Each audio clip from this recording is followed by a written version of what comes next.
네, 이번 시간에는 기출문제 오답하는 거, 그 다음에 시험지 분석, 요거 작성하는 걸 얘기해 주도록 할게요. 처음에 할 거는 이제 학교 이름, 뭐 학년, 뭐 몇 학기 몇 차, 이런 건 당연히 써주면 되고, 이름까지는 당연히 써주면 되겠죠. 그 다음에 시험지에 이미 여러분이 채점이 돼 있을 거예요. 혹시 채점을 안 했으면 먼저 채점을 하고 작성을 하면 될 거예요. 그러면은 이제 객관식 23문제 중에서 20문제 맞았고 94점 맞았다. 예, 이렇게 써주면 될 거고요. 객관식 문제가 종종 20번이 넘어갈 때가 있거든요. 그럼 여기다가 번호 써주고 해주면 될 거고, 그냥 서술형일 경우에는 예, 여기다 1번, 2번, 3번 이런 식으로 써주면 될 거예요. 예, 그럼 맨 처음에 얘기할 거는 난이도부터 얘기할게요. 난이도는 상중하라고 하고, 그 다음에 여기다가 이거는 하다, 이거 하다, 뭐 예를 들어서 이거는 중이다, 이거 상이다 쓰면 되는 거고요. 좀 애매한 거 있죠? 뭐 중상, 중하 이 정도까지 해서 5가지 정도로 나눠주면 될 거예요. 그러면 이제 구체적으로 해야 될 것들 하나하나 얘기하기 전에 최종적인 우리 목표부터 얘기할게요. 여기서 여러분이 다시 한번 시험지를 풀고 맞히는 문제가 나올 거고, 끝까지 풀어도 틀리는 문제가 나올 거예요. 중간에 선생님한테 질문해도 대답은 안 해줄 거예요. 일단은 첫 번째는 아무의 도움도 받지 않고 다시 푸는 거예요. 예, 그래서 이렇게 맞는 것들이 나오잖아요. 틀린 것들이 나오겠죠. 우리의 목표는 이 맞는 것들이에요. 왜냐? 이거는 이번에 시험에서 맞힐 수도 있었던 문제거든요. 그럼 맞출 수 있어, 모르지 않잖아요. 지금 다시 푸니까 풀 수 있다는 거는 혼자 풀 때도 풀 수 있었다는 얘기잖아요. 그럼 이 문제들이 왜 틀렸을까? 다음에 어떻게 하면 맞힐 수 있을까? 여기 포인트를 맞히면 돼요. 이 문제들은 그 다음 얘기예요. 이것도 선생님이 설명해 주면은 이것도 알고 봤더니 풀 수 있었네? 그럴 수도 있지만은 맨 처음에 첫 번째 이거, 다음에 최소한 이거는 맞자 하면 여러분이 틀린 것 중에서 아마 반은 해결될 거예요. 거의 대부분 친구들은 반 이상 해결돼요, 사실은. 그러면 이제 이렇게 채점할 거고, 그 다음에 물음표는 끝까지 안 되는 건 선생님하고 같이 해결한다 라고 생각하면 되는데, 이거는 안 되면 버리면 돼요. 왜? 시험범위 아니잖아요. 이번 이미 지났잖아요. 요거 때문에 지금 피드백하는 게 아니라 요 문제 때문에 피드백하는 거다 라고 그것만 기억하면 될 거예요. 그러면 이제 한번 시험지에 가서 목차 쓰는 거, 풀이 순서도 쓰는 거 얘기할게요. 일단은 맞는 문제도, 맞은 문제들도 목차하고 풀이 순서는 다 써요. 예, 틀린 문제만 틀린 원인을 분석하는 걸 쓰면 되는 거예요.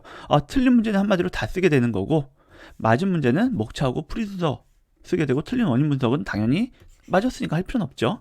이해됐죠? 그럼 문제 한번 볼게요. 예를 들어서 이거 제곱근 문제거든요. 뭐 중학교 2학년 친구들은 모를 수도 있으니까 그냥 대단한 이름이 제곱근이구나 라고 생각하면 되고, 그 중에서도 계산, 유리화하는 문제였어요. 그러면 가능하면은 대단한 문제는 대단원을 쓰는 게 아니라 소단원 제목을 쓰면 돼요. 그러니까 이건 유리화라고 쓰는 게 맞고요. 이번 문제 같은 경우에는 다항식 전개거든요, 단순하게.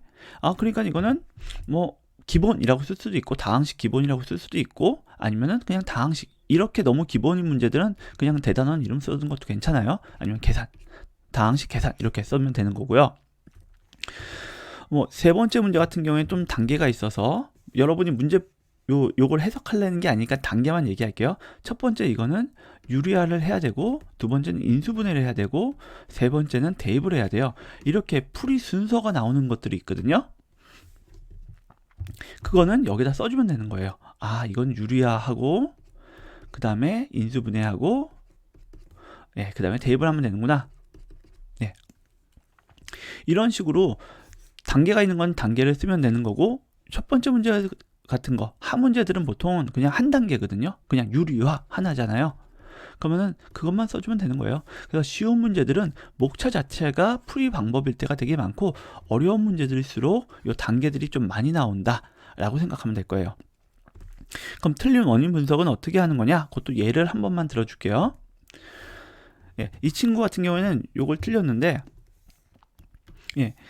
간단하게 선생님 문제를 먼저 봤거든요. 뭘 틀렸는지. 근데 여러분이 이 문제를 푸는 게 중요한 게 아니니까, 한마디로 이 빗금친 넓이가 24이래요.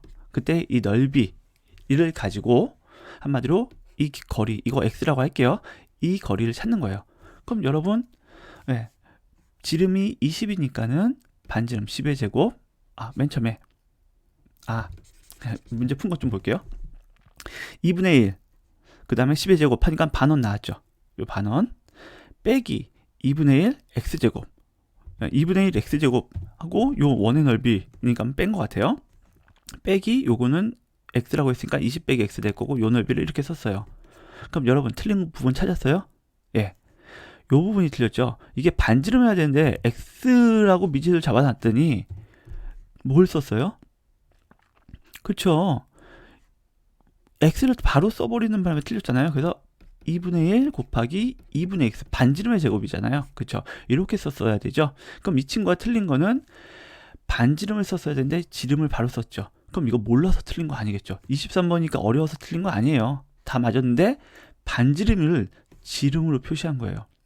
그럼 이런 거는 어떻게 맞춰야 될까? 당연히 반지름을 반지름을 써야 되죠. 이런 것들을 루틴화 시켜야 돼요. 보통 이런 것들은. 그래서 선생님 같은 경우에는 보통은 중요한 것들 2분의 반원이고 파이 같은 건 밖에다 써주고, 반지름 제곱 빼기 반지름 제곱. 그렇죠. 여기 앞에 붙은 게 많으면 헷갈려져요. 그냥 반지름 제곱 쓴다. 이런 식으로 자기만의 약간 바꿈한 실수가 나오는 부분은 루틴을 만들어야 되거든요. 네, 이런 생각들을 좀 해주면 좋고, 여기다가는 그냥